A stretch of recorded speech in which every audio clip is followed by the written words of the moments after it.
하나님의 말씀은 잠언 2장입니다.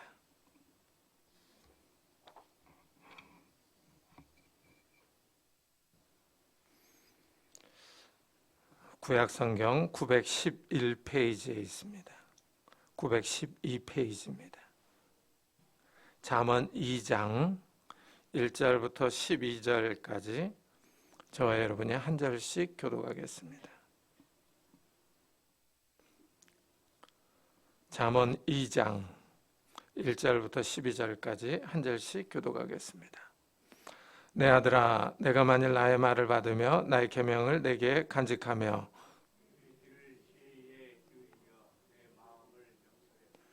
지식을 불러 구하며 명철을 얻으려고 소리를 높이며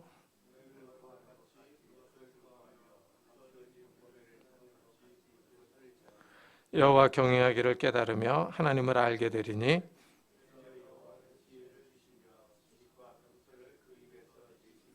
그는 정직한 자를 위하여 완전한 지혜를 예비하시며 행실이 온전한 자에게 방패가 되시나니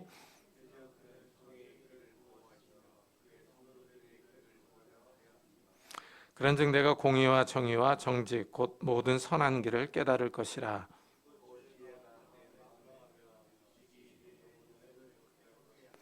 근신이 너를 지키며 명철이 너를 보호하여 악한 자의 길과 패역을 말하는 자에게서 건져내리라.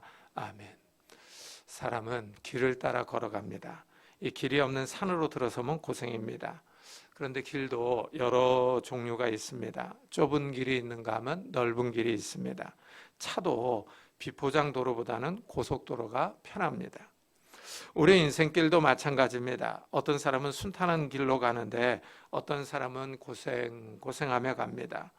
이래서 사람들은 편한 인생을 살기를 원합니다. 그런데 예수님은 우리에게 넓은 길로 가지 말고 좁은 길로 가라고 하십니다. 좁은 길은 넓은 길보다 고생입니다. 그렇다면 우리가 가야 할 인생길, 이 인생길이 어떤 길이냐 하는 겁니다.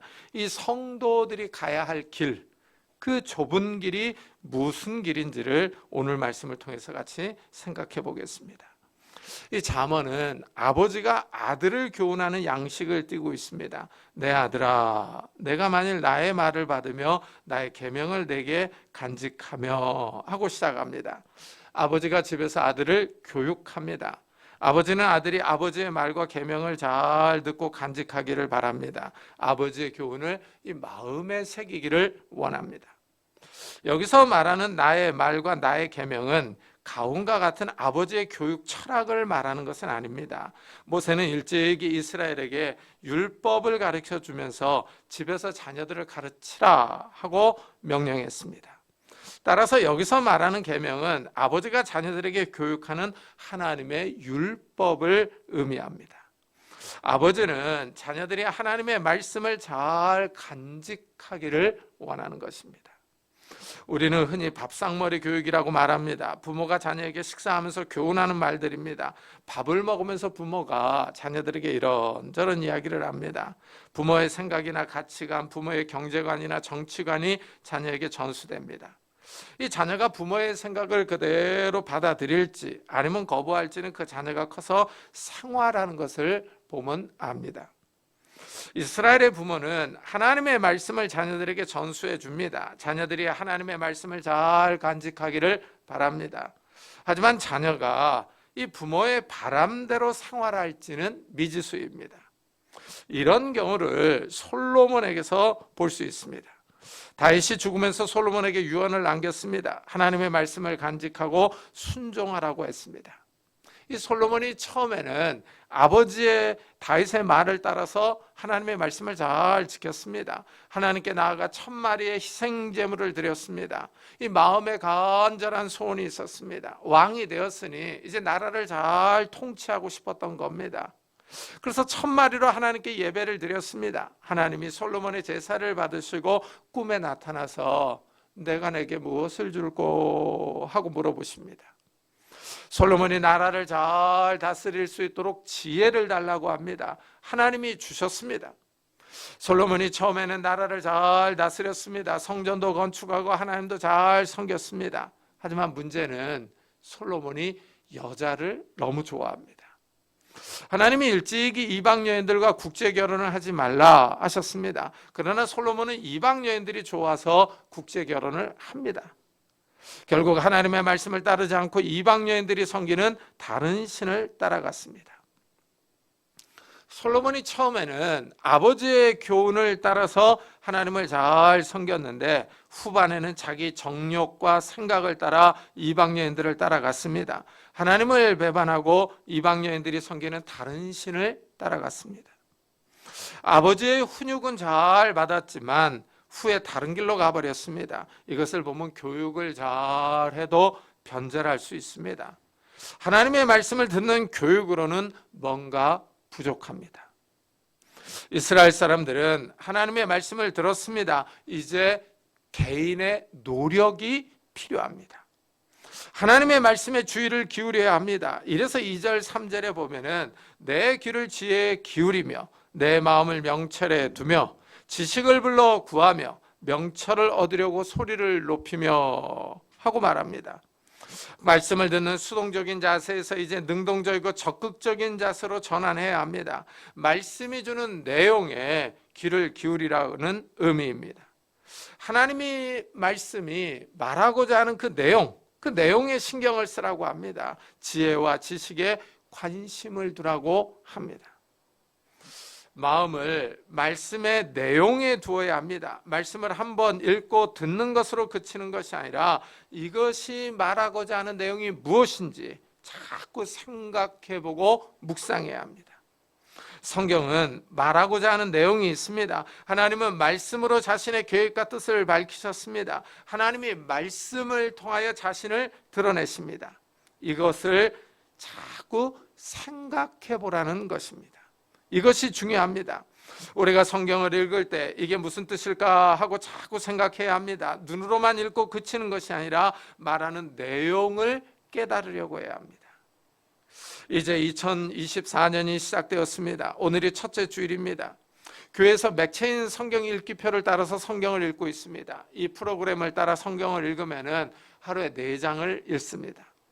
1년이면 구약 1번, 신약은 2번 읽을 수 있습니다. 성도들에게 가장 중요한 것은 하나님의 말씀을 날마다 가까이 하는 것입니다. 이 맥체인 성경 읽기는 약간 복잡하지만 신약과 구약을 함께 읽을 수 있는 균형 잡힌 성경 읽기 프로그램입니다. 이 성경 읽기는 잘못하면 형식으로 치우칠 수 있습니다. 눈으로는 분명히 성경을 읽고 있는데 이 마음은 딴 생각을 하고 있습니다. 이래서 성경을 읽고 이 내용이 무슨 뜻일까 하고 자꾸 생각해보고 여러 번 반복해서 읽어야 합니다. 이때 성령께서 우리 영혼에 말씀하십니다.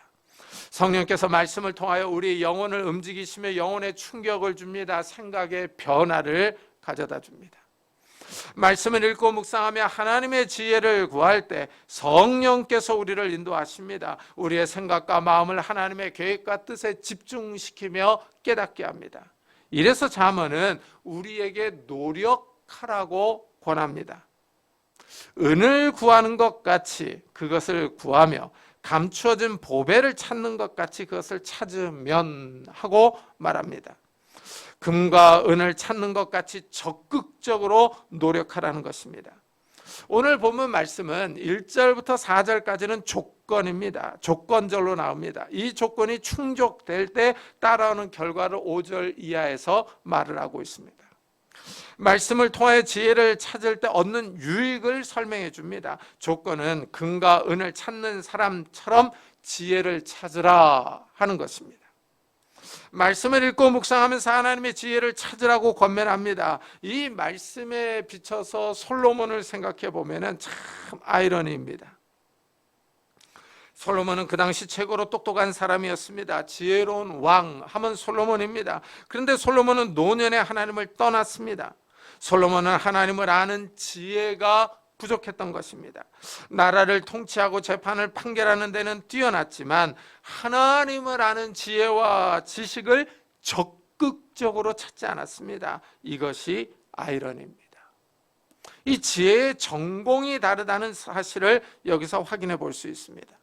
솔로몬은 하나님이 주시는 지혜를 받았습니다. 재판을 잘 잘하는 지혜와 지식입니다. 나라를 통치하는 데 유용한 지혜입니다. 하지만 하나님을 아는 지혜와 지식과는 별개였습니다. 솔로몬은 말씀을 읽고 묵상하면서 하나님을 찾는 데 적극적으로 노력하지 않았다는 사실을 알 수 있습니다. 오늘 말씀은 보물을 찾는 것처럼 지혜를 찾으라 하고 말합니다. 이 사금을 채취하는 분들이 있습니다. 금을 채취하는 과정을 보면 중노동입니다. 흐르는 강물에서 흙을 퍼서 여러 번 물에 씻어야 합니다. 하루 종일 작업해도 발견하는 금의 양이 그렇게 많지 않습니다. 허탕을 치는 날도 있습니다. 한 줌도 안 되는 금을 발견하고 좋아합니다. 그만큼 금이 귀하기 때문입니다. 은을 구하는 것 같이 은을 구하라 하고 명령합니다. 은은 고대 이스라엘에서 돈으로도 사용되었습니다. 현대의 표현으로 하면 돈을 벌려고 노력하듯이 하나님의 지혜를 찾으려고 노력하라는 의미입니다. 현대인들은 돈을 벌기 위해서 일주일 내내 일합니다. 어떻습니까? 우리 성도님들은 돈을 벌듯이 하나님의 지혜를 찾으십니까? 하나님의 말씀을 가까이 하려고 노력하십니까? 연봉을 많이 받으려면 그만큼 노력해야 합니다. 회사에서 그냥 월급을 주지 않습니다. 죽어라 일해야 승진하고 연봉이 올라갑니다. 월급을 많이 받으면 기분이 좋습니다. 금이나 다이아몬드와 같은 보석을 발견하면 기쁨이 있습니다. 값어치가 있습니다. 이렇게 보물을 찾듯이 하나님의 말씀을 읽고 깨달으려고 노력하라고 권합니다. 하나님의 말씀이 말하고자 하는 내용에 집중하라고 권면합니다. 하나님이 성도들에게 거저 주시는 은혜가 있습니다. 우리가 예수를 처음 믿을 때 하나님이 은혜를 주십니다. 거부할 수 없는 은혜, 불가항력적인 은혜를 주십니다. 이때 눈물 콧물을 흘리며 회개하고 예수를 믿습니다. 그 다음에는 이 성령의 인도를 따라가려는 이 의지와 노력이 있어야 합니다. 그런데 우리는 공짜 은혜를 좋아합니다. 공짜 은혜를 너무 강조해서 모든 것이 전 자동인 줄로 착각합니다. 구원의 완성이 그냥 자동으로 이루어지는 줄 압니다. 예수를 믿어 거듭납니다. 신학적으로 칭의라고 부릅니다. 예수를 믿어 의롭게 되는 것입니다. 그 후에는 성화의 단계, 거룩해지는 단계가 있습니다. 이 성령을 따라 거룩해지는 단계입니다. 여기에 인간의 의지와 노력도 들어갑니다. 그런데 많은 성도가 이 노력하지 않고 멈춰섭니다. 노력하지 않고 은혜를 바랍니다. 하나님이 계속 은혜 부어주시기만을 바라봅니다. 오늘 말씀을 잘 읽어보십시오. 은을 구하는 것 같이 그것을 구하며 감추어진 보배를 찾는 것 같이 그것을 찾으면 하고 조건으로 말하고 있습니다. 하나님의 뜻을 은과 금을 찾듯이 찾으라는 의미입니다. 하나님의 지혜를 발견하기 위해 노력하라고 합니다. 이렇게 참된 지혜를 찾을 때 따라오는 유익함들이 있습니다. 첫째, 여호와 경외하기를 깨달으며 하나님을 알게 되리니 합니다. 여기서 하나님을 알게 된다는 것은 하나님을 아는 지식을 발견하는 겁니다. 하나님이 어떤 분인지, 하나님이 이 세상과 사람을 위해 어떤 일을 하셨는지, 하나님이 사람에게 바라는 것이 무엇인지를 알게 됩니다. 이것은 단순히 지식으로만 끝나는 것이 아닙니다. 이론적으로만 아는 것이 아닙니다. 수학 공식을 외워서 아는 지식이 아닙니다. 영어 단어를 암기하듯이 얻은 지식이 아니라 하나님을 경험하며 아는 것입니다. 하나님을 인격적으로 알아가는 것입니다. 하나님과 교제하며 함께하는 것입니다. 하나님을 경외하는 것을 깨닫는 것입니다. 하나님을 경외하는 것이 중요합니다. 하나님을 두려워하는 것입니다. 하나님은 자비와 인자가 많습니다. 사랑과 은혜가 많으십니다. 그렇지만 또한 하나님은 공의로우셔서 심판하십니다. 하나님이 어미하시며 두렵습니다. 하나님은 이 세상의 창조주이시며 심판자이십니다. 죄와 불의를 그냥 두지 않으십니다. 재밌는 사실은 성도들이 하나님의 간섭을 경험합니다. 신기하게 삶에서 하나님이 교훈하시고 징계하시는 것을 깨닫습니다. 자신의 삶에서 일어나는 세세한 사건들 가운데서 하나님의 손길을 느낍니다. 기도 응답이나 어떤 작은 사건에서 하나님의 경고 같은 것을 경험합니다. 혼자만이 아는 신앙의 비밀입니다. 솔로몬은 하나님을 두려워하는 마음이 부족했습니다. 솔로몬은 하나님을 경험했습니다. 하나님이 솔로몬의 기도를 들어주셨습니다. 기브온 산당에서 1000마리 희생 제물을 드렸을 때 하나님이 나타나셔서 지혜와 부를 주셨습니다. 그리고 하나님은 아버지 다윗과 같이 하나님의 말씀을 따르고 하나님의 길로 걸어가라고 명령하셨습니다. 그러나 솔로몬은 이런 하나님의 명령을 거부했습니다. 하나님이 주신 부에, 물질에 취했습니다. 성전을 건축하고 왕궁을 짓습니다. 자신이 건축하고 싶은 건물을 다 짓습니다. 부와 권력에 취해서 하나님의 말씀에 정진하지 않습니다. 하나님이 주신 막대한 부를 즐기며 인생을 마음대로 삽니다. 특별히 여자에 관심이 많았습니다. 그 많은 돈으로 많은 이방 여인들을 취하고 여인에게 만족함을 얻습니다. 하나님의 말씀을 잊어버립니다. 이 솔로몬은 한국교회에 많은 교훈을 줍니다. 우리나라는 과거에 못 살았습니다. 성도들이 금요 저녁마다 와서 복을 달라고 기도했습니다. 기독교가 부흥하면서 나라도 잘 살게 되었습니다. 그런데 나라가 잘 살게 되면서 성도들이 크게 변했습니다. 이전에는 금요 기도회나 주일 오후 예배에도 잘 참석했습니다. 그러나 이제는 한국교회가 많이 변했습니다. 점점 금요 기도회가 사라집니다. 주일 오후 예배도 잘 참석하지 않습니다. 집집마다 큰 텔레비전이 거실에 놓여 있습니다. 유튜브, 넷플릭스, 쿠팡, 디즈니랜드 각종 미디어에서 재밌는 프로그램이 쏟아집니다. 점차 교회에 오는 시간이 줄어듭니다. 하나님이 주신 복을 즐기느라고 정작 복을 주신 하나님을 잊어버리고 있습니다. 솔로몬과 같은 모습을 보입니다. 은을 구하는 것 같이 하나님의 말씀을 구하지 않습니다. 보물을 찾는 사람처럼 하나님의 지혜를 찾지 않습니다. 이것이 현대교회의 문제점입니다. 사도 베드로가 성전 비문에 앉은 구걸하는 사람에게 은과 금은 내게 얻거니와 내게 있는 이것을 내게 주노니 나사렛 예수 그리스도의 이름으로 일어나 걸으라 하고 말하자 걷지 못했던 사람이 일어나 걸었습니다. 초대교회는 경제적으로 가난했습니다. 그러나 예수 그리스도의 능력이 충만했습니다. 교회는 가난했지만 예수 그리스도의 이름의 권세가 있었습니다. 그런데 현대교회는 점점 반대로 가고 있습니다. 교회에 은과 금이 많습니다. 하지만 예수 그리스도의 이름의 권세와 능력이 사라지고 있습니다. 점점 은과 금만 구하고 예수 그리스도의 능력을 구하지 않습니다. 하나님의 말씀에 귀를 기울이고 참된 지혜를 찾을 때 하나님을 아는 지식을 얻을 수 있습니다. 하나님을 아는 지식이 가장 값진 보물입니다. 하나님으로부터 모든 것이 오기 때문입니다. 하나님이 우리를 부하게도 하시고 가난하게도 하십니다. 하나님이 우리를 고치시며 회복시키십니다. 하나님이 우리를 위험과 위협으로부터 구원하십니다. 하나님이 진정한 복을 주시며 영원한 생명을 주십니다. 하나님으로부터 부와 생명과 영광이 옵니다. 참된 지혜는 우리가 생명과 은혜와 사랑이 풍성한 하나님을 알아가는 것입니다. 그러나 현대의 성도들은 물질에 취해서 부를 주시는 하나님을 잊어버리고 있습니다. 혹시 우리도 이렇게 영적 나태함에 빠져 들어가고 있지는 않습니까? 둘째, 이렇게 하나님의 말씀을 갈구하는 사람에게 하나님이 완전한 지혜를 주십니다. 그는 정직한 자를 위하여 완전한 지혜를 예비하시며 행실이 온전한 자에게 방패가 되시나니 하고 말합니다. 여기서 이 완전한 지혜가 흥미롭습니다. 이 히브리어 구약 성경을 헬라어로 번역한 성경이 있습니다. 70인경이라고 하는 헬라어 성경을 제가 찾아서 읽어보니까 그가 정직한 자를 위하여 구원을 쌓는다 하고 번역을 합니다. 완전한 지혜를 구원으로 이해한 것입니다.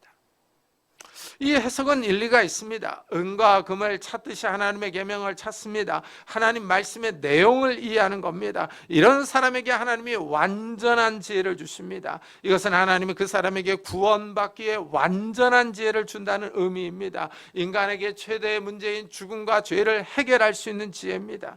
이렇게 사람이 구원받기에 확실한 지혜를 하나님이 말씀을 통하여 주십니다.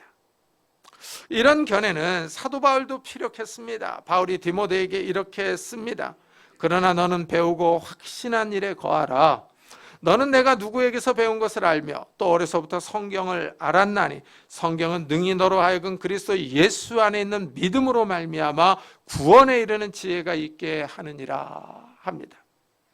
성경을 읽고 하나님의 지혜를 찾는 사람에게 구원에 이르는 지혜를 줍니다. 하나님의 말씀을 묵상하며 하나님의 뜻을 찾는 사람을 하나님께로 이끄는 것입니다. 이래서 하나님의 말씀이 신기합니다. 하나님은 눈에 보이지 않지만 말씀이 하나님에 대해서 말하고 있습니다. 하나님은 더 나아가 참된 지혜를 찾는 사람들에게 방패가 되어주실 것을 약속합니다. 하나님이 그 사람의 보호자가 되어주시는 것입니다. 고대 전투에서 방패는 아주 중요합니다. 적의 칼과 창을 막을 수 있는 무기입니다. 고대 전투를 다룬 영화에서 적이 활을 쏘면 화살이 빛처럼 쏟아집니다. 이때 방패를 사용해서 화살을 막습니다. 하나님이 성도들에게 방패가 되어주실 것을 약속하십니다. 참된 지혜를 찾는 사람들을 위해서, 하나님의 계명을 마음에 새기는 사람들을 위해서 하나님이 방패가 되어주십니다. 적의 칼과 화살을 막듯이 이 세상에서 일어나는 재앙을 막아주십니다. 우리의 삶을 위협하며 넘어뜨리려는 악한 마귀의 시험과 세력을 하나님이 막아주시며 보호해 주십니다.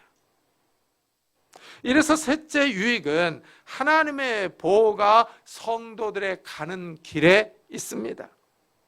하나님을 찾고 하나님의 말씀을 따라 살아가는 사람들이 삶에서 겪는 불행과 재앙을 막아주십니다. 대저그는 정의의 길을 보호하시며 그의 성도들의 길을 보존하려 하심이니라 하고 말합니다. 여기 정의의 길이라는 표현이 나옵니다. 이 정의의 길이 바로 성도들이 걸어가야 할 길, 좁은 길입니다. 예수님이 말씀하신 길입니다. 하나님이 원하시는 길입니다. 하나님이 성도들에게 바라는 삶의 양식입니다. 사람이 길을 따라 걸어가듯이 성도들은 하나님의 말씀을 따라 살아가는 삶입니다. 이 길이 바르고 정의롭습니다. 하나님이 이 길로 걸어가는 성도들을 보호하시며 보존하여 주십니다. 성도들의 길을 지켜주십니다. 성도들이 걸어가야 할 길이 있습니다. 하나님이 원하시는 삶의 양식입니다. 세상 사람들이 걸어가는 길과 다릅니다. 세상 사람들은 넓은 길을 선호합니다. 이 땅의 것을 추구하는 삶의 양식입니다. 세속적이며 탐욕적입니다. 자기 정욕을 따라 이기적인 삶을 살아갑니다. 하지만 성도들은 하늘의 것을 추구합니다. 이타적인 삶을 삽니다. 하나님이 성도들을 보호하십니다. 성도들은 정의의 길을 걸어갑니다. 더 구체적으로 다음 절에서 내가 공의와 정의와 정직 곧 모든 선한 길을 깨달을 것이라 하고 말합니다. 여기서 공의와 정의는 하나님의 말씀을 따라 살아갈 때 이루어질 수 있습니다. 세상이 원하는 정의와 공의가 아니라 하나님이 원하시는 공의와 정의입니다. 세상 나라는 다 법과 관습이 정한 정의와 공의가 있습니다. 나라마다 다르지만 공통적인 것은 사람이 세운 정의와 공의입니다. 성도들 역시 나라가 세운 정의와 공의를 따릅니다. 그렇지만 성도들에게는 더 높은 윤리가 있습니다. 하나님이 원하시는 공의와 정의가 있습니다. 하나님을 사랑하며 이웃을 사랑하라는 정의입니다. 여기서 세상 정의와 하나님의 정의가 차이가 납니다. 하나님이 사람에게 양심을 주셨습니다. 이 양심이 선과 악을 구별합니다. 사람은 양심이 있어서 거짓말과 도둑질이 악한 것임을 압니다. 이것은 어느 나라 사람이나 마찬가지입니다. 이래서 법으로 이런 것들을 금지합니다. 여기서 성도들은 한 걸음 더 나아갑니다. 하나님을 섬기는 겁니다. 세상 사람들은 하나님을 섬기지 않는 것을 아무렇지 않게 생각합니다. 그러나 하나님은 이것을 큰 죄로 여깁니다. 성도들은 이 세상의 법도 지키지만 더 나아가 하나님의 법을 따릅니다. 하나님을 섬깁니다. 이것이 진정한 정의와 공의입니다. 윤리적인 것을 포함하여 하나님을 섬기는 겁니다. 그러나 세상 사람들은 윤리적인 삶을 살아갈 수 있지만 하나님을 섬기지 않습니다. 주위에서 법 없이도 살 사람이라는 소리를 듣지만 하나님을 믿지 않는 사람들이 있습니다. 세상 사람들이 보기에는 정의와 공의를 행하면서 사는 것 같지만 하나님이 보시기에는 그렇지 않습니다. 하나님이 원하시는 공의와 정의는 아닙니다. 윤리적으로 선하게 살 수 있습니다. 이 땅에는 도둑놈 자들이 있습니다. 그렇다고 사람이 하나님 보시기에 깨끗하지는 않습니다. 하나님이 원하시는 삶은 아닙니다. 하나님이 원하시는 길, 성도들이 걸어가야 할 길, 성도들이 살아가야 할 삶의 양식이 있습니다. 하나님이 주시는 완전한 지혜를 가진 사람들이 걸어가야 할 선한 길입니다. 하나님이 주신 지혜를 따라 살아가는 사람들은 죄악으로부터 구별된 삶을 살아갑니다. 악한 자의 길과 패역을 말하는 자에게서 건져내리라 하십니다. 하나님이 주신 완전한 지혜는 악한 자의 길을 떠나게 합니다. 이것이 네 번째 유익입니다. 하나님을 섬기지 않는 사람들이 저지르는 죄에 동참하지 않게 합니다. 예수를 믿고 난 사람들이 보이는 변화가 있습니다. 예수를 믿고 난 후에는 생각이 달라집니다. 세상과 인생을 보는 눈이 달라집니다. 그래서 이전 친구들과 잘 어울리지를 못합니다. 예수를 믿기 전에는 같이 어울리던 친구들이 있습니다. 같이 술 마시고 밤새도록 같이 이야기하던 친구들입니다. 그런데 예수를 믿고 난 후에는 술도 잘 마시지 않습니다. 같이 대화를 나눠도 세상 이야기에 시들합니다.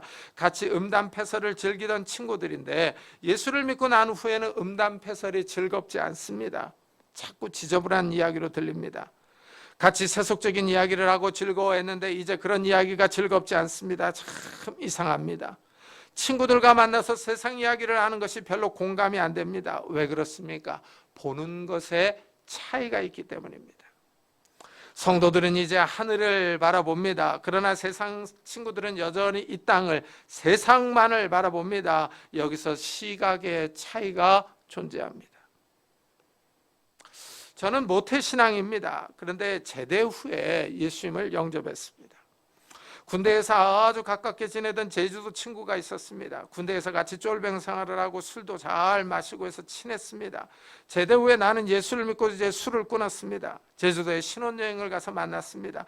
친구가 너무 반가워하며 맞이해 줍니다. 술을 마시자고 해서 내가 술을 끊었다 그랬더니 놀랍니다. 예수를 믿는다고 했더니 더 놀랍니다. 그러면서 하는 말이 좋은 놈 하나 버렸네 합니다. 더 이상 가까이 할 수 없다는 말입니다. 그 이후로 이 친구와는 연락이 끊겼습니다. 나이가 들어서 전후의 모임에서 들으니 알코올 중독자가 되었다고 합니다. 군대에서는 그렇게 친하게 지냈는데 저와 그 친구와의 삶의 길이 너무나도 달라졌습니다. 예수를 믿고 안 믿고가 너무 큰 차이를 만들었습니다. 성도들이 걸어가야 할 길이 있습니다. 믿음의 길입니다. 완전한 지혜를 받은 사람들이 걸어가야 할 길입니다. 이 지혜가 우리를 진리의 길, 영생의 길, 정의의 길, 선한 길로 인도합니다. 세상 사람들은 이 길을 속박으로 볼 수 있습니다. 자유가 없는 답답한 길로 느낄 수 있습니다. 자기 마음대로 걸어갈 수 없는 길로 보입니다. 하지만 이 길이 성도들을 죄와 심판으로부터 보호합니다. 패역한 사람들이 찾는 넓은 길이 아닙니다. 타락한 사람들이 걸어가는 세속적인 길이 아닙니다. 이 길에 진정한 자유가 있습니다. 하나님이 주시는 자유입니다. 죄와 사망과 심판으로부터 영원히 벗어나는 길입니다. 진정한 기쁨과 행복이 있는 길입니다. 오늘 말씀은 이 지혜를 소유한 사람들에게 기쁨이 있다고 말합니다. 곧 지혜가 내 마음에 들어가며 지식이 내 영혼을 즐겁게 할 것이요 합니다. 구원의 지혜를 발견한 사람은 참된 기쁨을 누립니다. 영혼의 자유가 있습니다. 이 세상에 그 무엇과도 바꿀 수 없는 기쁨과 자유입니다. 금은 보화보다 더 귀합니다. 신축 아파트보다 더 큰 기쁨을 주는 지혜입니다. 신약에서 이 구원의 지혜가 예수 그리스도께 있습니다. 오직 부르심을 받은 자들에게는 유대인이나 헬라인이나 그리스도는 하나님의 능력이요 하나님의 지혜니라 하고 말합니다. 예수 그리스도를 믿는 사람들이 하나님의 완전한 지혜를 발견합니다. 이래서 예수 그리스도를 영접한 사람들은 보물을 발견한 것처럼 기뻐합니다. 하나님의 완전한 지혜를 받은 사람이 영원한 자유를 누립니다. 하나님의 마지막 심판에서 해방됩니다.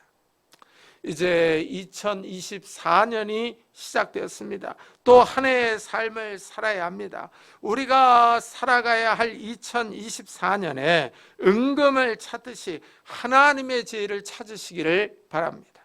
하나님의 완전한 지혜로 정의의 길, 선한 길, 이 성도들이 걸어가야 할 길을 걸어가시는 성도님들이 되시기를 예수 그리스도의 이름으로 축복합니다.